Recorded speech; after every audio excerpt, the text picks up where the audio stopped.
Second one is the peroxisomes. The peroxisomes, like the glycosomes, is an organelle which is dispersed in the cytoplasm. Dispersed in the cytoplasm. और cytoplasm किधर से? Dispersi. Like the glycosomes, it is also single membrane bounded organelle. The glycosomes पशांति दा هم یو داسې organelle ده چې د هغې نه غیر چاپېره single membrane دی. پوهېږئ پې؟ Just like glycosomes and lysosomes, it also contains enzymes. It also contains enzymes. په دې کې هم تاسو سره enzymes صحیح دنده پراته وي. ٹھیک شو؟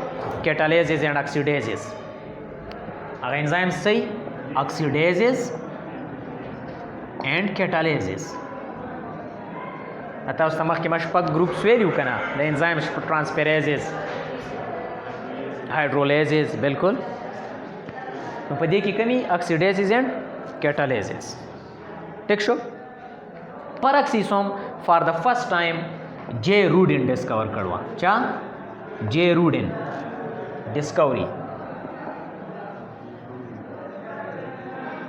J. Rudin او خپل سټوډنټ لایف کې ډسکور کړوا ښه پر ډاکټوریل سټوډنټ و خدا پته نه لګي چې میډیکل ډاکټر و کنه پی ایچ ډي ډاکټر و بایولوژي ده نو زما په نسبه زما چې څو پی ایچ ډي سټوډنټ پاو پی ایچ ډي سټوډنټ پاو جے روډن جی ما ته وی ها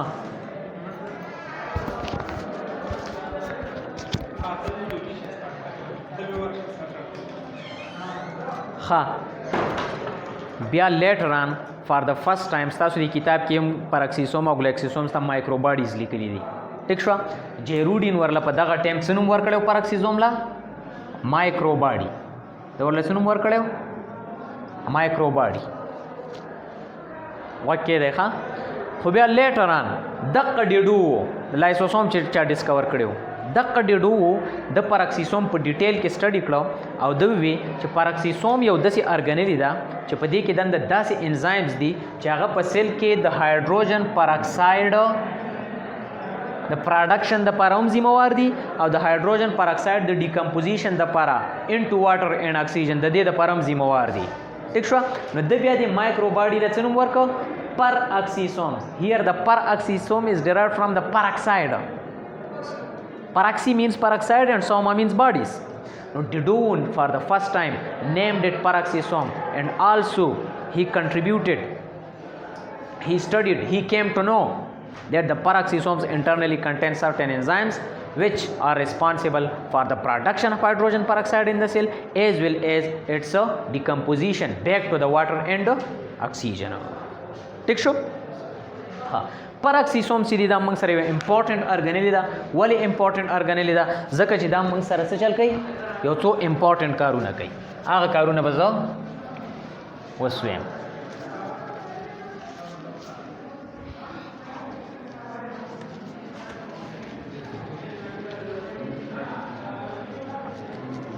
ښه زه راځم functions of peroxisomes له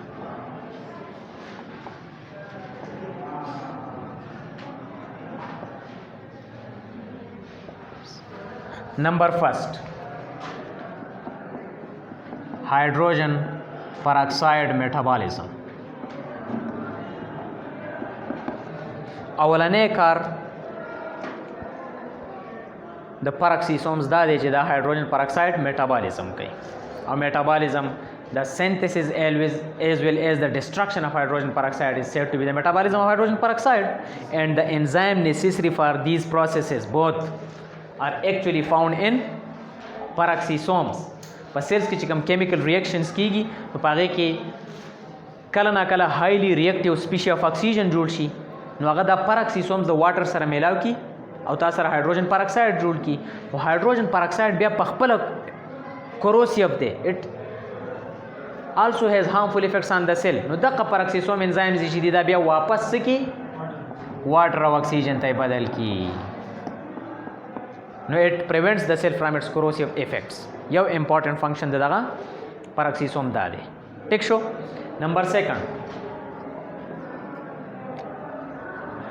فیټي ایسډ اکسیډیشن. فیټي ایسډ اکسیډیشن دویم امپورټنٹ فنکشن د پرکسیسومز دا دی چې دا موږ سره فیټي ایسډ اکسیډایز کوي او چې کله فیټي ایسډ اکسیډایز شي ٹھیک شو نو د دې نه ته بیا انرژي حاصلولی شي تھرو د کریبس سایکل اینڈ الیکټران ټرانسپورټ چین. پوهېږئ پې که نه؟ نو په انیمل سیل کې د فیټي ایسډ اکسیډیشن په مایټوکانډریا کې هم کېږي ریممبر او په پرکسیسوم کې هم کېږي او په پلانټ سیلز کې مینلی فیټي ایسډ اکسیډیشن چې دی دا په چا کې کېږي؟ دا په پرکسیسومز کې کېږي. ټیک شو؟ فیټي ایسډ نه هم ته انرژي حاصلولی شي. موږ ویو چې د لیپډز او د فیټس نه موږ انرژي حاصلوو که نه نو چې ته ډایجسټ کې نو فیټي ایسډ او ګلایسرال ته به ډایجسټ کوي. ټیک شو؟ بیا هر فیټي ایسډ که چېرته ته ریسپایریشن ته ننباسي ٹھیک شو نو اول تعالی دا پکار دا چې د دې نه ته ایسیټایل کوانزایم ای جوړ کې اف یو ریممبر دا ریسپایریشن اول به ګلایکالیسس کېده که نه بیا به ایسیټایل کوانزایم ای لینک ریاکشن کې موږ سره ایسیټایل کوانزایم ای جوړېده ټیک شو بیا به هغه مایټوکانډریا ته دنده کېده که نه. فار دیٹ پارټیکولر پرپز the fatty acids are oxidized in animal cell both in mitochondria and peroxisomes but in plant cells it is mostly occur with the help of the enzyme which the peroxisomes carry. پوهېږئ که نه نو د فیټي ایسډ میټابالیزم چې دی دا هم اهم دی او اگین آی ویل ریپیټ چې د سیډ په جرمینیشن کې هم د دې څه دی کار دی چې که چېرته فیټي ایسډ هلته وي نو هغه به اکسیډایز شي انرژي به ترې واخلي او د سیډ جرمینیشن کې به هغه څه شي استعمال شي. ټیک شو؟ نمبر تھرڈ امپورټنٹ فنکشن لیپڈ بایوسینتھیسس. lipids biosynthesis. Lipids means lipids, bio means living cell and synthesis means preparation. It means that whenever inside the cell the lipids are synthesized. ٹھیک شو؟ نو بعض lipids چې دي په هغې کې کولیسټرول which is a steroid which is subgroup of fats. کولیسټرول او د هغې سره سره پلازمیلوجنز دا د چا په مدد سره جوړیږي؟ زه پوهیم دا د چا په مدد سره جوړیږي؟ دا د پرکسیسومز په مدد سره. ځکه د دې د سینتھسس دپاره چې په سټیپس بای سټیپ کوم انزایم پکار هغه په چا کې؟ هغه په پرکسیسومز کې. کولیسټرول خو تاسو پیژنئ اټ از ا سټیراید دی. ټیک شوه؟ زمونږ په باډي کې هم سټور کیږي. پلازمیلوجنز هغه لیپډز دي چې هغه د بایو ممبرینز کې پکارېږي. بایو ممبرینز په سینتھسس کې او دا د پاسپولیپډز قسم دی. د چا قسم دی؟ د پاسپولیپډز. کم بایو ممبرینز چې دي که هغه پلازما ممبرین دی که هغه نیوکلیر ممبرین دی که هغه مایټوکانډریل ممبرینز دي او چې په هغې کې لیپډز دي نو هغه موسټلی کوم لیپډز دي؟ پاسپولیپډز او هغې ته موږ شی ویو پلازمیلوجنز او هغه چې تیارېږي نو په هغې کې د چا رول دی؟ د پرکسیسومز. د چا رول دی؟ د پرکسیسوم. نو دیټس وای د lipids biosynthesis is also a function of peroxisomes. ٹھیک شو؟ The fourth important function of peroxisome is the photorespiration. Photorespiration. Photorespiration هم د peroxisomes د enzymes د وجنه کیږي. photorespiration څه شی دی؟